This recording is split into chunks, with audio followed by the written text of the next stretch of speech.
कथामा धान फलाउने, भात पकाउने, घर बनाउने, लुगा बनाउने कथामा त्यही नै कक्षा कोठाभित्र घाम मुनि होइन गर्ने हो भने 20 वर्षमा 20 लाख पैसा र अर्को सिचुएसन यही गर्ने र बलात्कार कानुन अहिलेको रहन्छ नि करणी कानुन रह्यो भने महिला र पुरुष बिचमा नेपाली महिला र पुरुष बिचमा सेक्स नै हुँदैन सेक्स नै हुँदैन यो कानुन नै गलत छ भयङ्कर भयङ्कर सेक्स नै हुँदैन 25 वर्ष किताब घोकेर 3 किलो सर्टिफिकेट बनाउँदा मैले खासमा त्यहाँबाट सिकेको चाहिँ पानी तताउनु पनि आउँदैन भनेपछि त कथा रहेछ हात खुट्टा चल्ने मान्छे बेरोजगार हो भने त्यसलाई गोली ठोकेर मार्नुपर्छ भन्छु मान्छे गरिब हुँदै हुँदैन बेरोजगार हुँदै हुँदैन दुःखी हुँदै हुँदैन रोगी हुँदै हुँदैन भन्ने कुरा चाहिँ आमालाई थाहा बाबा बाउलाई थाहा बाबा उनले त सिकाउँथ्यो नि त को त्यसको जिम्मेवार भन्दा त बाउआमै हो मस्ती मार्ने अनि त्यसपछि बच्चा जन्माउने के को लागि भन्दा यसले मलाई भविष्यमा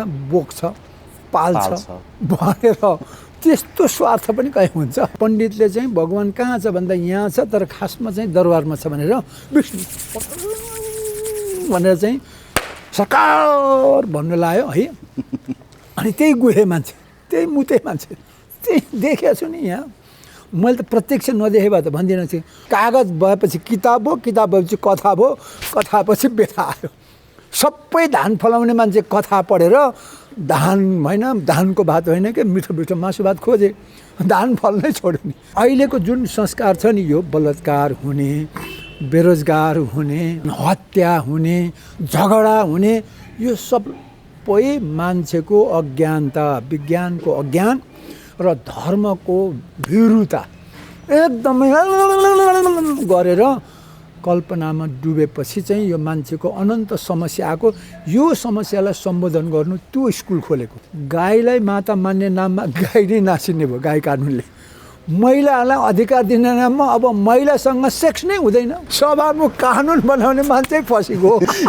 पुग्यो कुनै पनि महिलाले मलाई उहाँले दुःख दिनुभयो भनेपछि सक्यो नभेटेको मान्छेले पनि नछुएको मान्छेले पनि शिक्षकहरू पनि आफ्नै छात्रहरूमाथि दुर्व्यवहार गर्छन् भने त्यस्तो शिक्षकले अब के शिक्षा दिन्छन् सबै शिक्षक चोर हुन् चोरेर पास गरेका छ यो जम्मै कुरा राजाहरूले बनाएको कथा हो चोर्ने मान्छेहरूको शिक्षा अहिले किताब घोक्ने जति जम्मै चोर हुन् त्यस्ता चोरले असल काम गर्छन् अनन्त समस्या बलात्कार र हत्या त भइ नै रहन्छ कुटाकुट नहुने त कुरै छैन लुछालुस त भइ नै रहेको छ अहिले चोरी कम्ती छ माथिको प्रधानमन्त्रीदेखि तलसम्मलाई त्यो ढिकुटी चोर नै त हो नचोरे चाहिँ हुन्छ र गुन्डा पाल्नुलाई नचोरी हुन्छ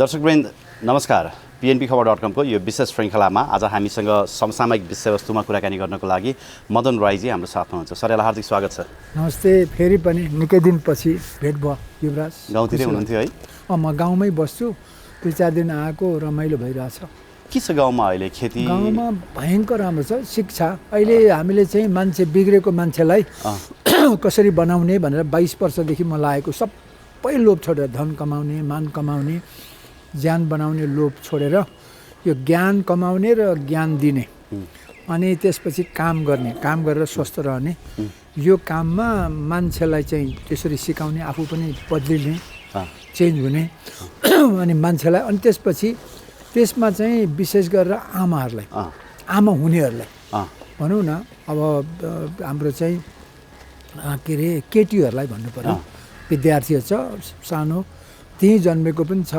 त्यहाँनिर हुर्कँदै गरेको बाहिरबाट चाहिँ 8 देखि 11 को बच्चाहरूलाई चाहिँ एकदम कसरी जीवनमा एकदम ज्ञान बुद्धि विवेक सिप र आँट सिकेर सुखी खुसी जीवन र स्वस्थ जीवन बिताउने भन्ने कुरा चाहिँ म लगातार हाम्रो हाई स्कुल छ अहिले 11 क्लासमा पुगेको छ अरू चाहिँ प्राइभेट सेक्टरबाट चाहिँ MA PhD सम्म सुरु गरेको छु यो 22 वर्ष भयो अभियान अनि परीक्षण एकदमै राम्रो छ त्यसको डिटेल अब त पछि उसमा हुन्छ लिङ्कमा चाहिँ पठाउँला तर अहिले चाहिँ त्यही मान्छे बनाउने काममा र गाउँमा बस्दा राम्रो चाहिँ के रहेछ भने यो सहरमा चाहिँ यहाँ धुवाँ र धुलोले अब मेरो घर त यहाँ फरक छ वनस्पति छ तर अरूले उडाएको धुलो होइन गाडीले भित्रबाट बल्दाखेरि तेल बल्दाखेरि उडेको धुवाँ अनि तल टायरले के अरे निकालेको धुलोले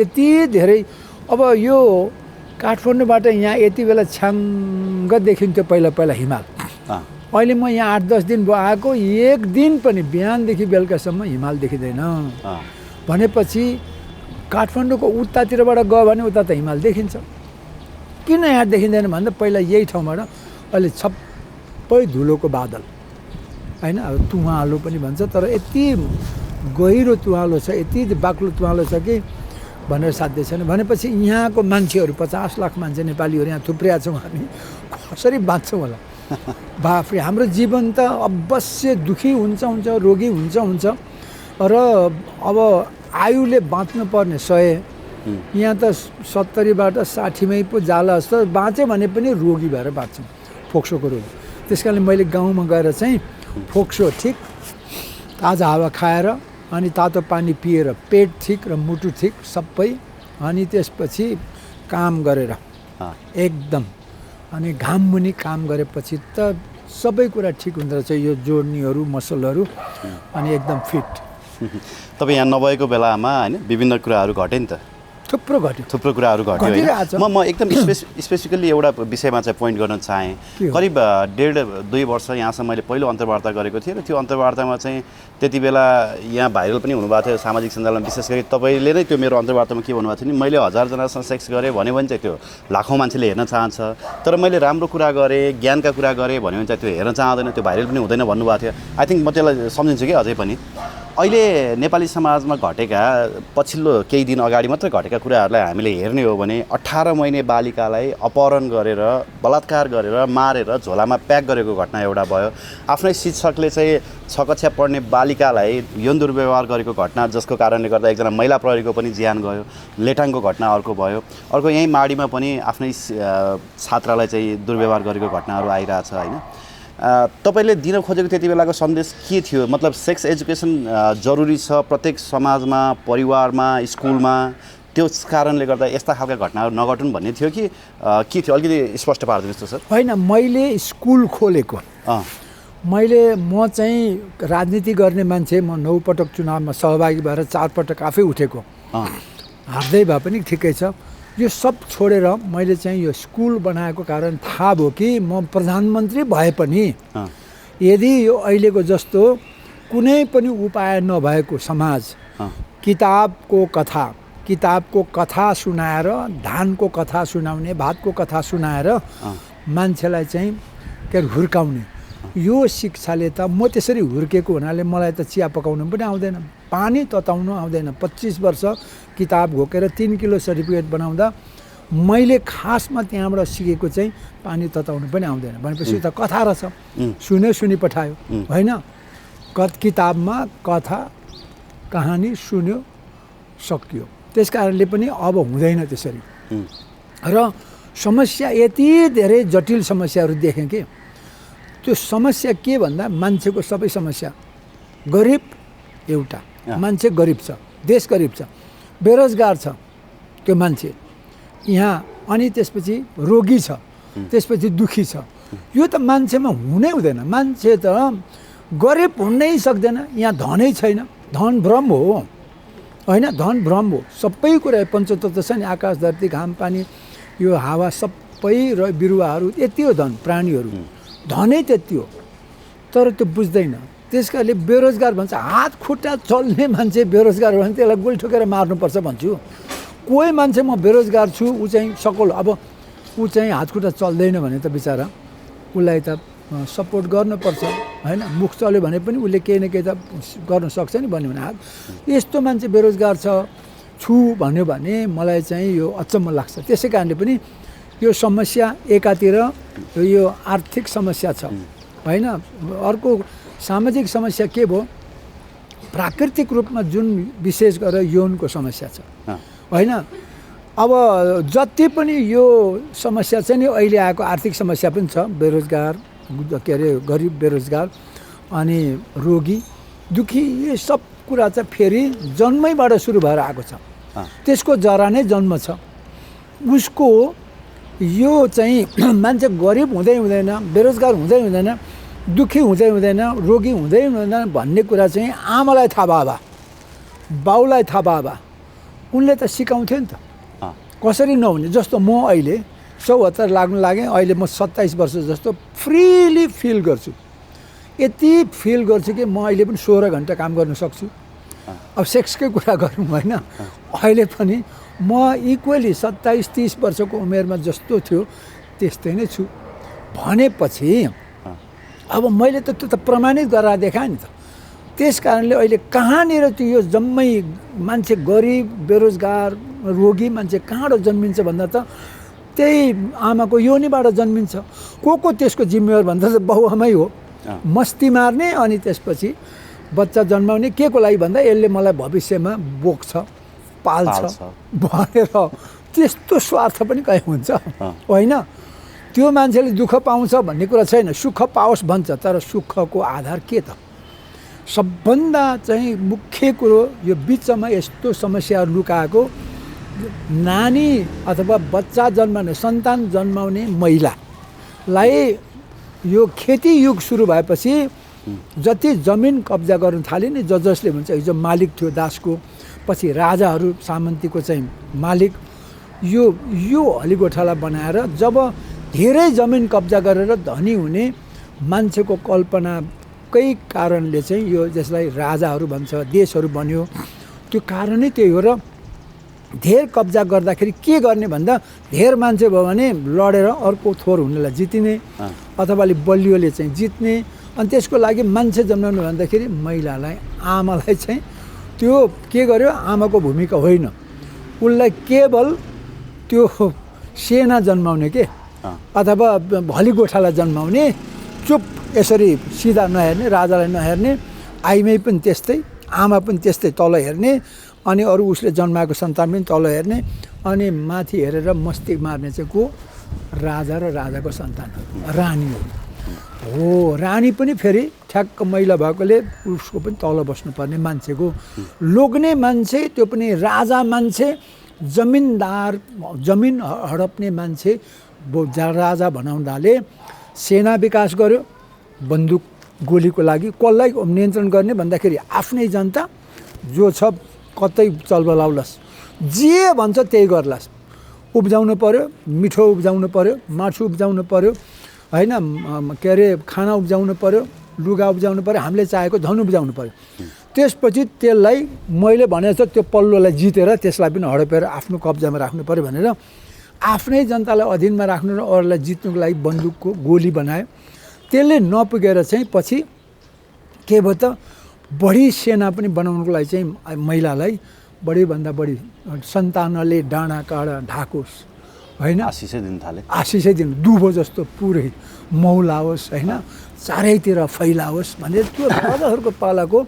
अनि त्यो चाहिँ महिलालाई केवल बच्चा पाउने मेसिन मात्रै उत्पादन गर्ने, अनि त्यसपछि त्यही साथसाथै धर्मको विकास पनि गर्यो। यता भनौँ न सबभन्दा पुरानो हिन्दू धर्मको विकास भयो। त्यो चाहिँ के गर्यो त, भगवान छ भनेर मान्छेलाई त दुःख पाउँछस् नि, त्यो कसरी पाएको थाहा छ? त्यो भगवानले दिएको, किन तैँले पाप गरेको छस्? एउटा कुरो।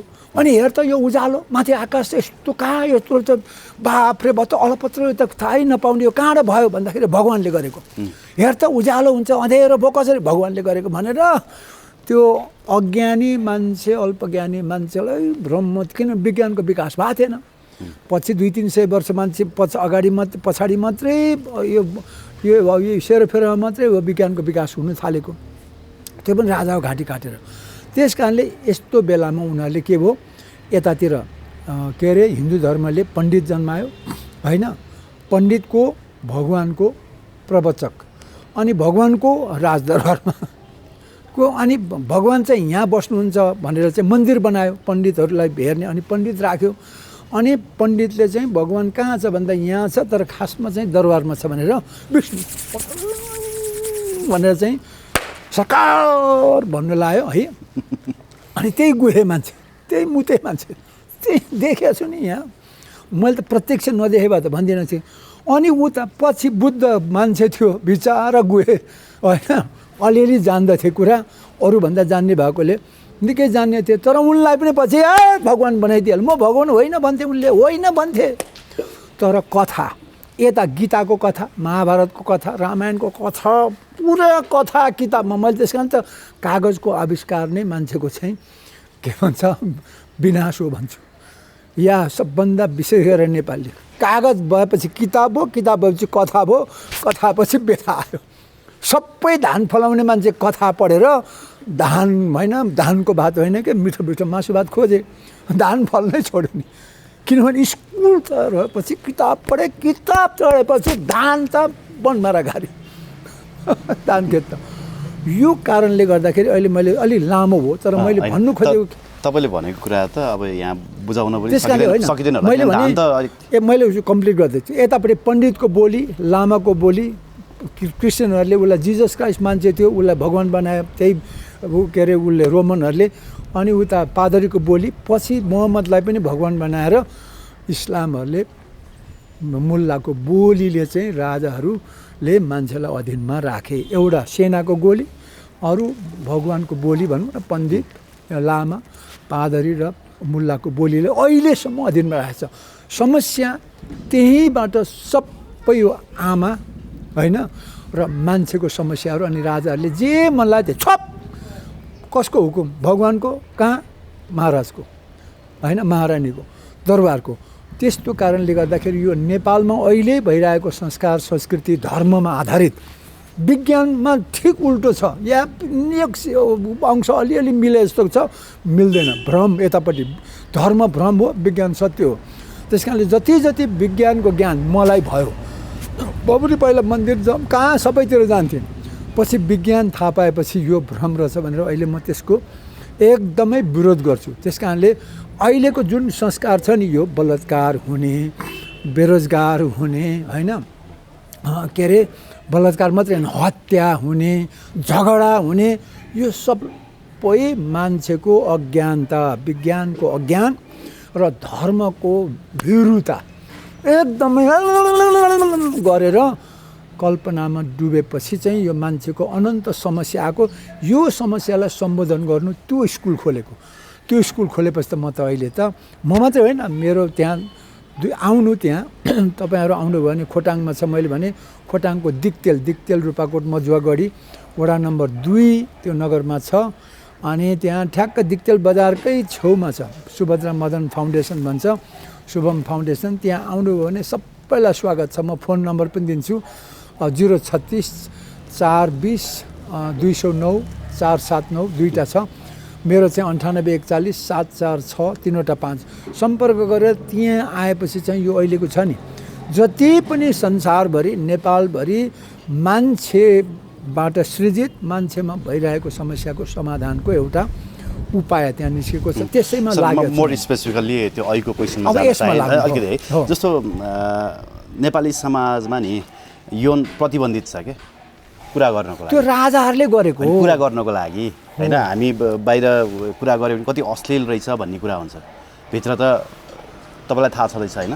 अर्को कुरा चाहिँ भित्र आमालाई बलात्कार गर्छ, अनि त्यही कुराहरू देखियो क्या। मतलब यो समाज बढी कुण्ठित भएको कारणले गर्दाखेरि यस्ता घटनाहरू घटिरहेको हो, मेरो प्रश्न। मैले त्यही त भने, जति यो संसार त पारदर्शी छ, जति देखायो उति के भन्छ मान्छेमा कुनै पनि समस्या हल हुन्छ। किन थाहा देखेपछि थाहा पाउँछ नि। तपाईँले लुकाउनु सबै कुरा। उदाहरणको लागि एउटा कुरो, एउटा घरमा 5 जना छौँ हामी परिवार, त्यसमा आमा बाउ छ, छोराछोरी 3 जना छ होइन। 2 जना आमा बाउ छ। आमा र बाउले छुटुक्क एउटा कुरा चट्ट त्यहाँ लगेर कहीँ राख्यो, छोराछोरीलाई नभनिकन। तर छोराछोरीले झलस्से देख्यो, के रहेछ नभनिकन राख्यो भने त्यो के हुन्छ, त्यो छोराछोरीलाई जिज्ञासा हुन्छ। कसले देख्यो त्यसले गएर चाहिँ खोताल खाल्छ गर्छ कि भन्छ, ए बुहारी मम्मीले ल्याउनु भएको थियो नि, त्यो केही पनि भन्नु भएन। अनि भन्नु त के अरे, तर पनि यो चाहिँ नगर है, नछु है, नहेर है भनेपछि त्यो त के हो भित्र झन् जिज्ञासा भयो। सानो कुरा केही ल्याएर छ, सामान्य एउटा चाहिँ के अरे, अब एउटा साँचोको डल्लो भनौँ न, कहीँ राख्नलाई हो, तर उनीहरूले केटाकेटीले चलाएर बिगार्छ भनेर त्यो चाहिँ नगर है, नछुनु यहाँ के भनेर चाहिँ भन्यो। तर उनीहरूले निकालेर पनि के रहेछ नभनेपछि त निकाल्दै गर्दै भाँचियो या कतै हरायो। त्यो चाहिँ मेरो स्कुलमा धेरै धेरै धेरै भयो। अहिले चाहिँ के ल्याउँछु सबै कुरा देखाएपछि यो तिम्रो लागि काम लाग्ने यो हो भनेपछि वास्तै गर्दैन। भित्र के लाग्यो, सुन गओस् कि चाँदी रहोस् कि हिरा लगाओस्। अहिलेको भनेको यही नै, संसारको मान्छेहरू चाहिँ सबै कुरा जान्न चाहन्छ, उसको वरिपरि के कुराहरू हो भन्न चाहन्छ। त्यस कारणले लोकतन्त्र चाहिने, स्वतन्त्रता चाहिने, पारदर्शिता चाहिने भनेको त्यही हो। राजाहरूले चाहिँ सबै लुकाएर अरूलाई चाहिँ जानकारी नदिने, अरूलाई बेवकुफ बनाएर राख्ने, भ्रममा पार्ने, अनि आफू मात्रै सबै थाहा पाएर अधीनमा राख्ने, यही कुरा भएको र अहिले जम्मै क्राइमहरू छ नि, सबै कुरा चाहिँ एक पक्षले मात्रै चाहिँ यो उ गर्दाखेरि चाहिँ यो भएको हो। महिलाहरूलाई छोप अनि पुरुषलाई चाहिँ तललाई छोप भनेर राजाहरूले सुरु गरेको, अहिले राजै फस्न लागेको छ होइन। महाराजी त फसिहाले नि त होइन, उनीहरू त एउटा राजाको एउटा अङ्गहरू जस्तो भयो नि त तिनीहरू। त्यस कारणले आफ्नो खाल्डो चाहिँ आफै खनेको छ र यो कानुन जुन बनाएको छ, राजाहरूको कानुन अहिलेसम्म लागू भयो। महिलालाई अधिकार दिने नाममा, गाईलाई माता दिने नाममा, गाईलाई माता मान्ने नाममा गाई नै नासिने भयो गाई कानुनले। महिलाहरूलाई अधिकार दिने नाममा अब महिलासँग सेक्स नै हुँदैन, किनभने यति खराब छ कि त्यो कानुन अहिलेको प्रधानमन्त्री अथवा प्रधान न्यायाधीश अथवा यहाँको सांसदहरू के अरे सभामुख त फसी नै घुम्ने, सभामुख कानुन बनाउने मान्छे फसीको कानुन बनाउने मान्छे होइन। त्यस कारणले 23 दिन जेल त जम्मै जान्छन् अहिलेको कारणले। एक न एक दिन जेल जान्छन् होइन, त्यो त कसैले रिपोर्ट गर्ने बित्तिकै शेरबहादुरलाई 23 दिन त अनुसन्धान गर्नु परेन।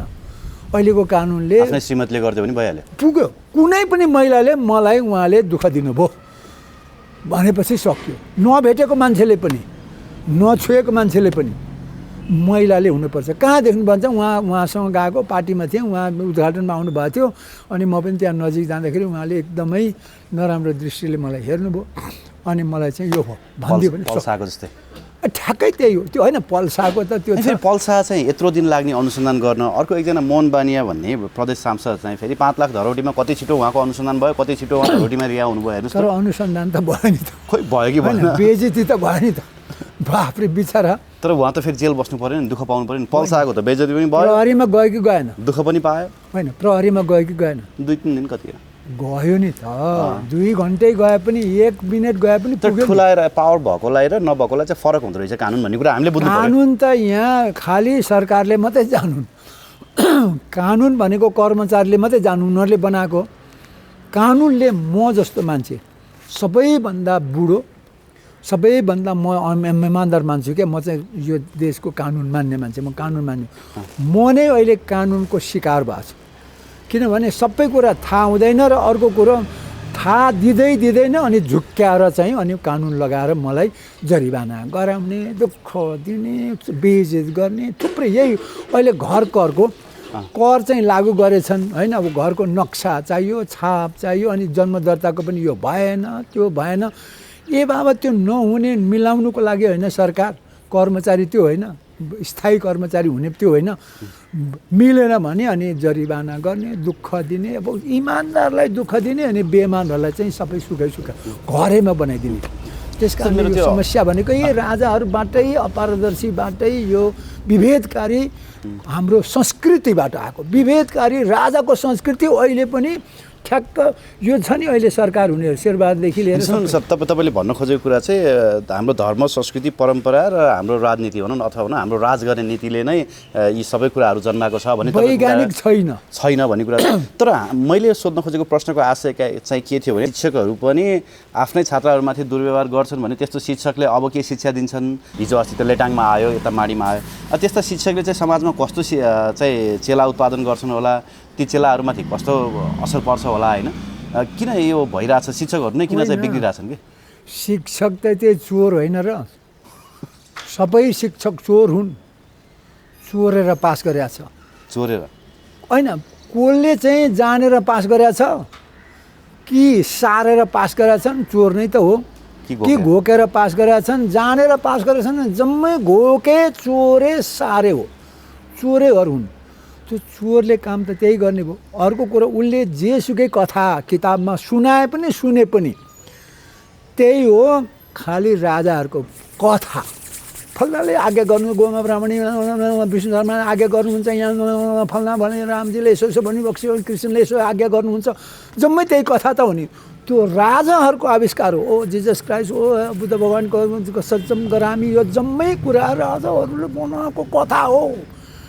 धान उत्पादन गर्ने, दुध उत्पादन गर्ने होइन के, तरकारी उत्पादन गर्ने होइन, घर बनाउने कथा हो, कथा। त्यो चोरहरूले आफ्नो जीविका गर्नलाई, अनि सिकेकै चोर्नु छ, सिकाउने चोर्नु हो। अनि चोरहरूले राम्रो काम गर्छ। अहिलेको यो जम्मै घोके कथा शिक्षा भनेको चोर शिक्षा हो।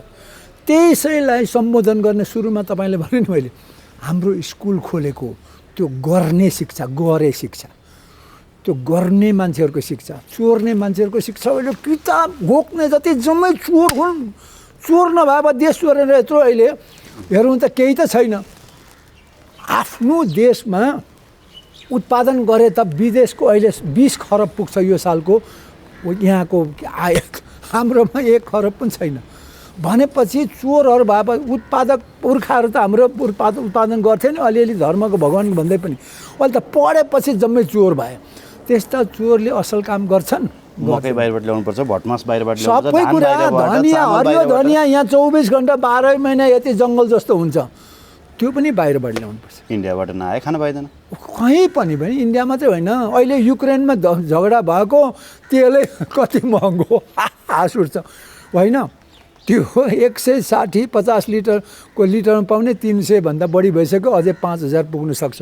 पेट्रोल पनि त्यस्तै हो। त्यस कारणले हाम्रो देश त किताब घोकेर चोरेर पास गर्ने चोरहरूको देश हो। म पनि चोर हो, किनभने मैले जति कसैले पनि घोकेको छैन। 3 किलो सर्टिफिकेट छ, चोरेको चोरे जस्तो लाग्छ। अब त्यो घोकेर चोर्नु एउटै छ भने बिर्सिन्छ। मलाई त्यो शिक्षाले तातो पानी तताउनु आउँदैन भने म चोरभन्दा के कम हो। त्यसै कारणले पनि अहिलेको जुन समस्या छ नि, अनन्त समस्या, बलात्कार र हत्या त भइ नै रहन्छ, कुटाकुट नहुने त कुरै छैन, लुछालुस त भइ नै रहेको छ। अहिले चोरी कम्ती छ, माथिको प्रधानमन्त्रीदेखि तलसम्मलाई त्यो ढिकुटी चोर नै त हो। नचोरे चाहिँ हुन्छ र, गुन्डा पाल्नुलाई नचोरी हुन्छ। अब डकैती भन्यो भने त्यहाँ जेल गइहाल्छन्। चोर्नु पर्यो कि चोर भनेको त नथापै गर्ने हो नि त होइन। अथवा यसो छलेर चोर्ने क्या, मिलाएर प्रक्रिया मिलाएर चोर्नु, चोरै त हो नि। ओके सर, एमसिसी पास भयो त। एमसिसीको विषयमा निकै तपाईँले होइन आफ्नो सामाजिक सञ्जालमा लेखिरहनु भएको थियो। अब अहिले त एमसिसी पास भयो, खुसी हुनुहुन्छ होला? होइन, खुसी बेखुसी भन्दा मैले फेरि पनि एमसिसीको बारेमा भनौँ, अमेरिकाले संसारभरि राम्रो नराम्रो काम गरेको छ। त्यसको फेरिस्तमा उनी शक्तिशाली भएकोले नराम्रो हुने नै भयो। उसको नराम्रो भनेको चाहिँ उसले दुनियाँलाई अधीनमा राख्नु खोज्यो, जम्मैले खोज्छ कि। अहिलेको दादा, संसारको दादा भनेको शक्तिशाली भएकोले अमेरिकै हो। तर अमेरिका त्यस्तो दादालाई सामान्य गरिब मान्छेहरूले, विशेष गरेर त्यो मुस्लिम होइन इस्लामिक विद्रोहीहरू भन्यो कि, उनीहरूले के भन्छ अब त्यसलाई टेरोरिस्ट भन्छौँ नि हामी होइन, आतङ्ककारी। उनीहरूले जिउ छाडेर अमेरिकामै गएर अमेरिकाकै विमानहरूलाई प्रयोग गरेर, त्यत्रो अमेरिकाको सबभन्दा शक्तिशाली ठाउँ पेन्टागन र सबभन्दा शक्तिशाली के भन्छ व्यापारिक केन्द्र चाहिँ ट्विन टावर बम हान्यो। त्यो त सम्भवै नहुने। अमेरिका जस्तो दादागिरी भएको शक्तिशाली देशलाई त्यसो गर्नु भनेको छ। अनि अमेरिकनहरूले सल्लाह गर्यो के, सोच्यो, सबैले रिफ्लेक्ट गर्यो नि त, कहाँ कमजोरी भयो, के कारणले भयो, त्यो असम्भव कुरा भयो भन्दाखेरि अमेरिकाले दादागिरी गर्दैछ भनेर उनीहरूकै के अरे राजनीतिज्ञहरूले, अमेरिकाले त्यो दादागिरी पनि गर्यो होला। अब हामीलाई धेरैले हेप्दैछन्, घृणा गर्दैछन्, एउटा कुरो त्यसले जिउ छाडे मान्छेले। अर्को कुरो संसारमा गरिबी पनि बढ्दैछ। मर्ता त क्या नगर्दा, गरिब भएर मर्नु भयो त त्यसै कुनै कुरा कसैलाई गरिब मराउनलाई मार्ने भनेर। यो दुईवटा कारणले यो गरिबी हटाउनलाई के गर्ने, गरिबी हट्यो भने त उनीहरूको आर्थिक अवस्था बढ्ने, त व्यापार गर्दा त अमेरिकालाई नै फाइदा हुन्छ अनि सबैलाई विन विन हुन्छ। सबलाई फाइदा अहिले त अमेरिकाले मात्रै बढी फाइदा भयो कि अमेरिकाले संसारभरिलाई फाइदा दिएको छ नेपालमा पनि 70 वर्षदेखि सबभन्दा बढी के अरे मद्दत गरेको पनि सबै भौतिक र प्राविधिक दुइटै गरेको छ हैन हार्डवेयर सफ्टवेयरको अनि त्यसपछि यति गरे पनि किन भएन भन्दाखेरि उनीहरूले फेरि युएसएडीबाट सबै संसारमा धेरै मद्दत गर्ने त अमेरिका हो किन भएन भन्दाखेरि त्यो देशहरू गरिब देशहरूमा धेरै चाहिँ भ्रष्टाचार हुन्छ त्यसकारणले ढिला सुस्ती हुन्छ अब यस्तो गरेर गरौँ कि अमेरिकाले नै त्यसको लिड गरोस् र त्यसमा चाहिँ हामीले यस्तो खालको पैसा दिउँ जसले गर्दा त्यहाँ भ्रष्टाचारले छेउ पनि नछुओस् होइन ढिला सुस्ती एक दिन पनि नहोस् होइन त्यसले गर्दाखेरि हामीले त्यस्तो नीति अपनाएर अब सेवा दिउँ र त्यो $2-4 मिलियन होइन $100s of million दिनुपर्छ भनेर उनीहरूले $500 मिलियन चाहिँ एउटा प्रोजेक्टलाई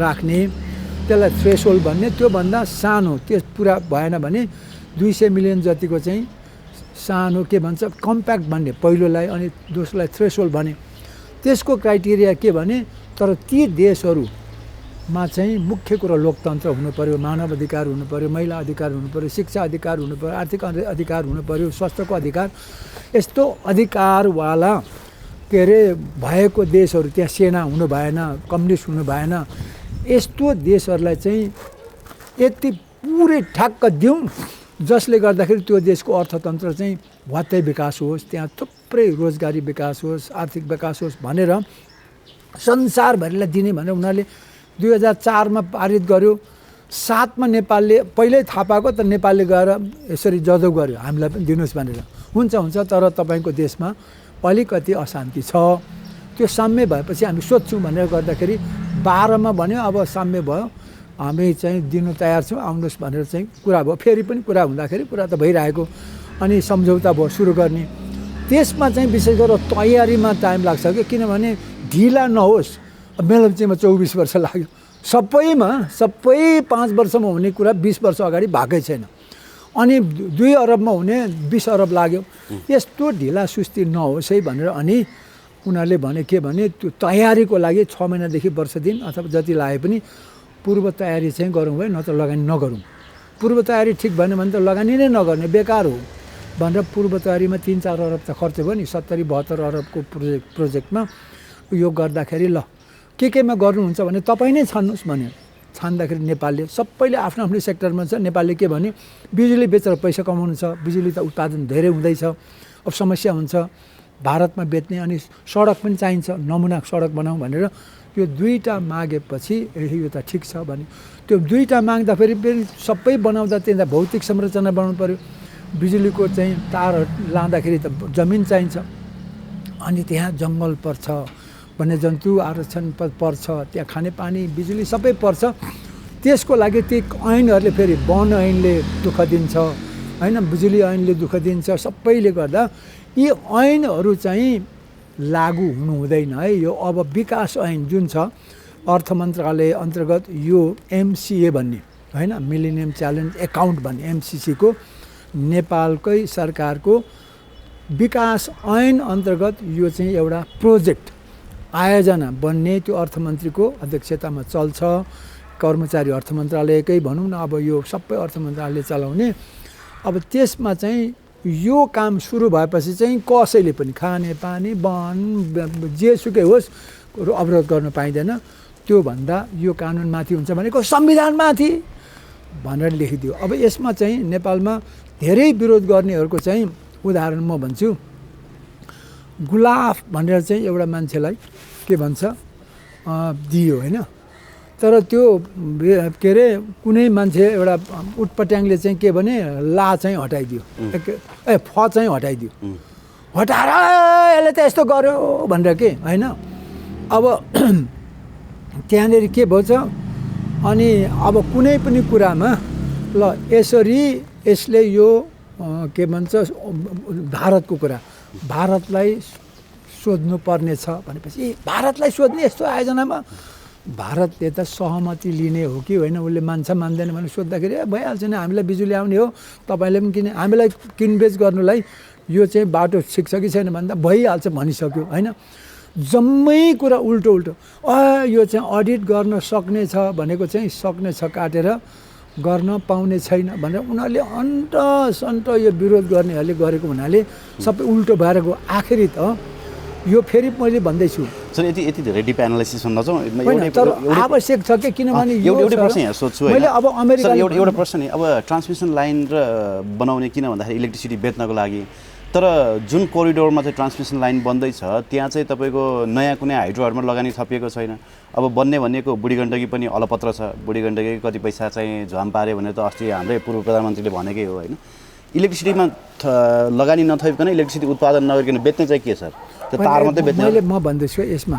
त्यस कारण अमेरिकाको मैले भने एमसिसी भनेको अमेरिकाको पश्चातापको एउटा ठुलो चाहिँ यो के भन्छ ऊ हो के अरे यसलाई प्रतिबद्धता। संसारलाई उसले अब के अरे संसारबाट लिने मात्रै होइन, संसारलाई दमन मात्रै गर्ने होइन, संसारलाई बराबरी उठाएर लोकतन्त्र र समृद्धि दुइटैमा अमेरिकाले सहयोग गर्नुपर्छ भन्ने जनताको आवाज हो नि यो त। त्यसरी आएको। तर नेपालले चाहिँ के सोच्यो, हाम्रो धेरैजना मान्छेहरूले यो त उसले यसो गर्छ उसो गर्छ भनेर त्यो टुङ्ग्याउँछ। अब बिजुली कहाँ छ भन्दाखेरि बिजुली त जतिसुकै कुतर्क गरे पनि बिजुली दिनै पछि उत्पादन हुँदैछ।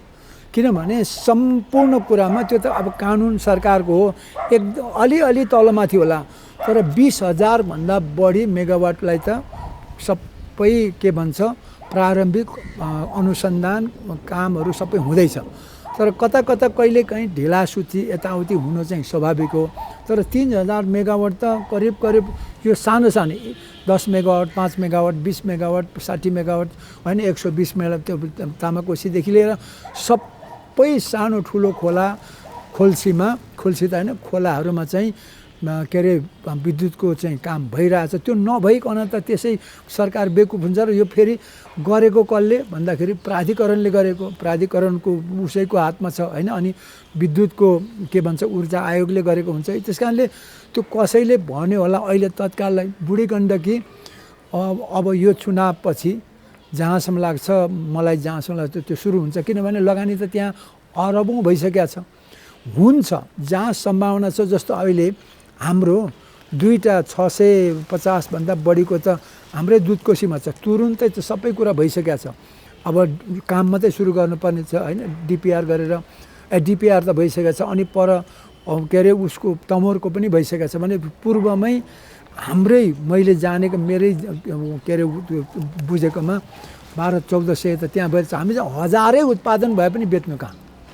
फेरि अर्को कुरो यो प्रसारण लाइन त इन्डियालाई बेच्ने मात्रै होइन नि त, पूर्वमा उत्पादन भएको पश्चिम जाँदैछ, पश्चिमबाट इन्डियालाई मात्रै पहिला त नेपाललाई हुन्छ नि त, घर घरमा पुग्छ नि त। कि उहाँ के अरे तामाकोसीमा उब्जाएको चाहिँ उहीँ राख्नु नलानु, कहाँ लानु? तामाकोसीबाट पूर्व जाओस् कि दक्षिण जाओस् कि उत्तर जाओस् कि पश्चिम जाओस्, लानु त पर्यो नि त। किनभने सबै घरहरू त विभिन्न ठाउँमा बसेको छ। समस्या यो हो। यसलाई नेगेटिभली हेर्दा पनि सकिन्छ, तर जहाँसम्म लाग्छ फिजिकली सबै आयोजनाहरू देखिँदैछन्, आउँदैछन्। हाम्रो अब उत्पादन हामीलाई 10,000 मेगावाट त चाहिन्छ कम्तीमा भोलि। अहिले त 2,000 पनि पुगेको छैन। अहिले इन्डियाबाट ल्याएर हामी चलाइरहेछौँ हो। तर हाम्रो फेरि पिक आवर छ नि त, पछि के अरे पिक के भन्छ प्रोडक्सन टाइम भनेको मनसुन हो। त्यस बेला यहाँ 3,000 निस्किन्छ, हामीलाई 2,000 मात्रै चाहिन्छ। 1000 त बेच्नु पऱ्यो नि त, उनलाई फेरि चाहिने बेला हो त्यो। त्यस कारणले यो त सबै कुरा त तालमेलको कुरा हो। शङ्का गऱ्यो भने त तपाईँ अहिले नै राक्षस जस्तो देखिनुहुन्छ, राम्रो गरेन भने तपाईँ भगवान् हो। यो चाहिँ अब कसरी जाने, सबै त कुरा भनेको हावा जस्तो छ के, उता उडाए पनि भयो, उता उडाए पनि भयो, तल उडाए पनि भयो, माथि उडाए पनि होइन। तर फाइनली पास भयो भनेर मैले यो एउटा सन्दर्भमा जोड्नु फाइनली पास मात्रै होइन, सुन्नुहोस् यो त सुरु नै भएको छैन। भएपछि मैले फेरि भनेको छु यो यसले आएर उसको छ नि थुप्रै साथीहरूले शङ्का गरेको सेटेलाइट चाहिँ त्यो कहाँ खम्बामा भयो भने म छु, यो चाहिँ यसले बुट बजायो भने म छु, मलाई फाँसी दिनु। तर मैले अझै पनि भन्दै थिएँ साथीहरूलाई, मैले भनेको छु भीम रावलदेखि सबैलाई, यो पास भएर राम्रो भयो भने फेरि भीम रावलजीहरूले चाहिँ राजनीति गर्नु छोडेर सुँगुर पालनमा जानुपर्छ भनेको छु। सुरेश राज आचार्यजीहरू सबै किनभने किन बेकारमा त्यो राजनीति गर्नु र बेकारमा होइन, हल्ला गरेर हुन्छ र मैले भने सुँगुर पाल्न जानुपर्छ, मलाई त केही मलाई चाहिँ भएन भने झुन्ड्याउनु, कुरो चाहिँ त्यति हो। आफ्नो स्ट्याटस मार्फत र हामीसँगको अन्तर्वार्ता मार्फत के भन्नुभएको थियो नि, डाक्टर बाबुराम भट्टराईलाई नबुझ्नु नै यो देशको दुर्भाग्य हो भन्ने चाहिँ तपाईँको आशय थियो। आज त करिश्मा मानन्दले समेत नबुझेर एमालेमा प्रवेश गरिसक्नुभयो, अब के भन्ने? होइन, करिश्मादेखि लिएर थुप्रो दिदीबहिनी दाजुभाइहरूले कहाँ जानुहुन्छ त्यो उहाँहरूको हो। अब मलाई थाहा छैन, म उहाँहरूलाई केही भन्न पनि चाहन्न। तर जसले जसरी बुझ्छ, मैले देखेको चाहिँ नेपालमा लिडर चाहिन्छ, नेतृत्व। नेताको गुण भनेको एउटा फ्युचरिस्ट भन्छ, दूरदृष्टि, भविष्य देख्न सक्ने, होइन, भविष्यको कल्पना गर्न सक्ने, सही कल्पना गर्न सक्ने, त्यसलाई फ्युचरिस्ट भन्छ। अर्को पास्ट, भूतकालको इतिहास जान्ने, त्यो इतिहासलाई एनालाइसिस गर्न सक्ने, विश्लेषण गर्न सक्ने, त्यसलाई एनालिस्ट भन्छ।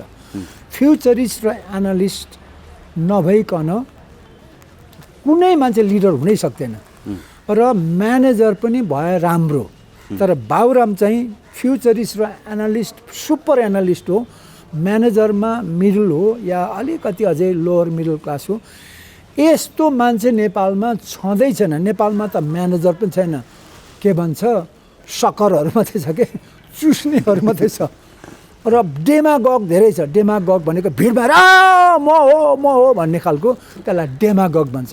नेपालमा केही मान्छे डेमागग छन्, अरू त के भन्छ त्यसलाई एक्सिडेन्टल भन्छ नि, संयोगले नेता भएकाहरू एक्सिडेन्टल लिडरहरू छन्। फ्युचरिस्टिक त रहेछ नि, बाबुराम भट्टराई फ्युचरिस्टिक त रहेछ नि। त्यही भएर त यो माओवादी आन्दोलनबाट म भागेर अर्को पार्टी गठन गरिनँ भने माओवादी जनयुद्धको ब्लेम चाहिँ मेरो टाउकोमा लाग्छ। अहिले यो पीर गीतले देखाएको जस्तै जनयुद्धका पूर्व लडाकुहरूको त्यो व्यथा कथा चाहिँ मेरो पनि टाउकोमाथि थोपरिन्छ भनेर भागेका रहेछ नि। होइन, मेरो पनि टाउकोमा ठोकिन्छ भनेको होइन। माओवादीमा उनले त थुप्रै ठाउँमै भनेको छ नि, अब पुँजी नभइकन हुँदैन, पुँजी निर्माणको लागि लोकतान्त्रिक आधार चाहिन्छ भनेर उनले लोकतन्त्रको गणतन्त्र भन्ने कुरा चाहिँ जरुरी छ, तर गणतन्त्र लोकतन्त्र बिना त फस्टाउँदैन, होइन। त्यस कारणले कम्युनिस्टमा गणतन्त्र हुँदैन भनेर चाहिँ उनको अभ्यास भएको। भाग्नु कहाँ भागेको छ, अहिले पनि त छ नि त। अहिले राजनीति भोट माग्नु भनेको त समस्याको समाधान गर्नु हो नि त। समस्या त अहिले जति पनि माओवादी दलमा चाहिँ संलग्न भएर जति घाइतेहरू भएको छन्, होइन, थुप्रै दुःखहरू भएको छ, त्यसलाई सम्बोधन गर्नु त कुनै पनि पार्टीले गर्नुपर्छ नि त। माओवादीले मात्रै भाग्यो त होइन। अब त्यहाँनिर प्रचण्डसँग कुरा नमिल्दा, नेतृत्वसँग कुरा नमिल्दा आफूले त विकल्प छोड्नु परेन। तपाईँ र म कुनै हालतमा म एउटा भन्छु, तपाईँ एउटा भन्नुहुन्छ भने मैले देखेको मार्ग एउटा, तपाईँले देखेको मार्ग अर्को भने एक ठाउँमा बस्न सकिन्छ। त्यस कारणले उनले चाहिँ यो विकल्प हो भनेर विकल्प दिन थाल्यो। अब यहाँ पनि उनी जिम्मेवार छन् त्यसमा र भनि पनि राखेका छन्।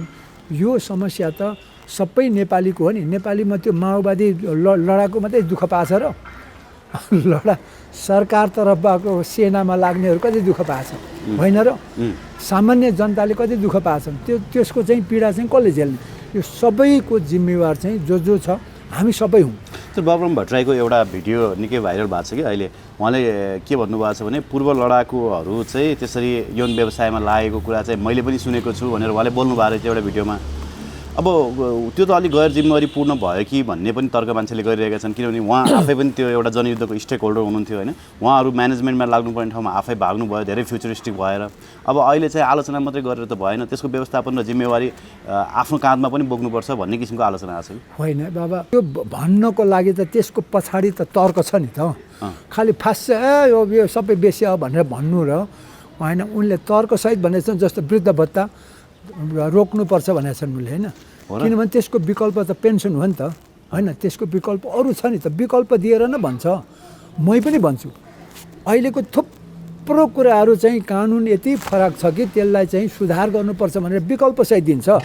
बाबुराम भट्टराई जस्तो मान्छेले मैले पनि देखाएको छु, मैले त भोगेको छु, के को देख्नु, मैले त भोगेको छु, होइन। प्रमाण देखाउँ भने व्यक्तिगत त्यो राम्रो हुँदैन, होइन। पूर्व लडाकुहरू छ, त्यो भन्नु मिल्छ। महिलाहरू भनेको सबै पूर्व लडाकु, महिला युवा युवतीहरू को बाँच्यो होला, सबै लडेकै छन्। होइन, को सरकारबाट लडे, कोही चाहिँ के अरे माओवादीबाट लडे, तिनीहरू नेपाली होइनन्। महिलाहरू भनेको लडाकुहरू, महिलाले जुन समस्या, मैले त भन्दैछु 20 वर्षमा 20 लाख बेसी हुन्छ भन्दैछु यो देशमा।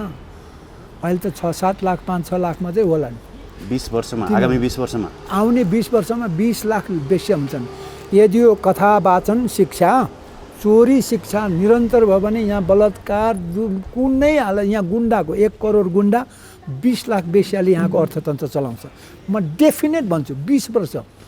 अनि अर्को अहिले 5 लाख छन्, त्योभन्दा बढी होला अहिले। होइन, जम्मै यहाँको होटेलहरू घन्टे हुन्।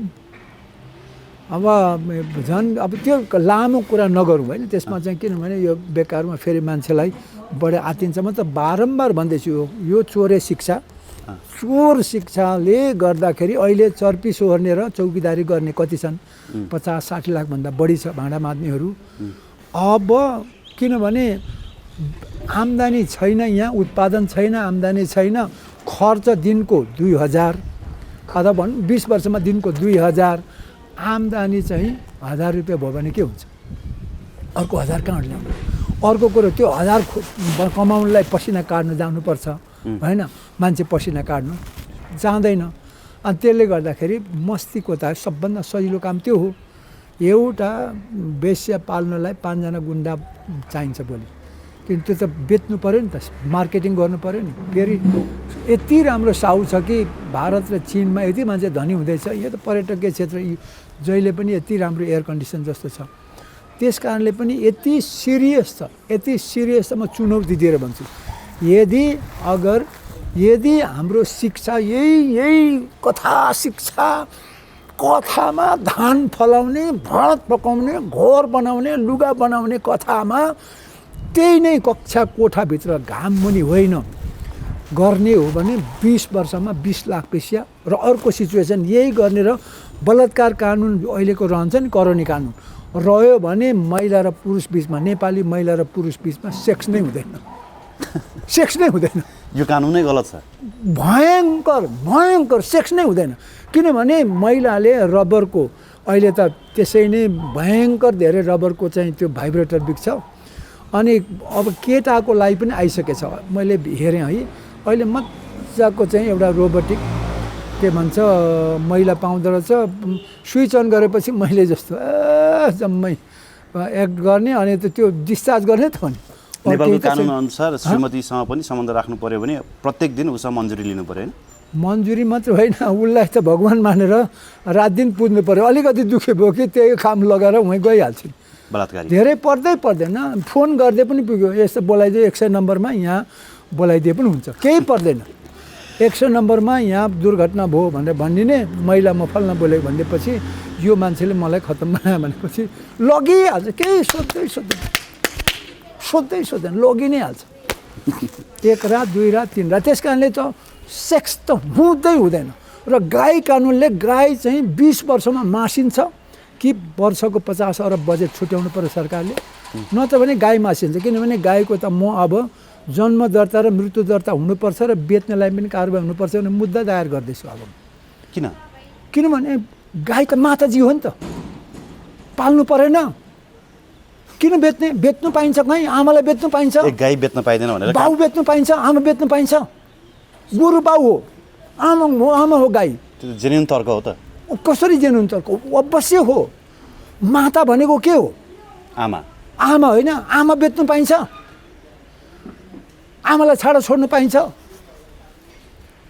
त्यो क्राइम हो। त्यस कारणले अब यो चाहिँ गाई कानुन र करोनी कानुन सुधार भएन भने नेपालको त मैले भने नि जनसङ्ख्या नै हुँदैन होला जस्तो लाग्छ।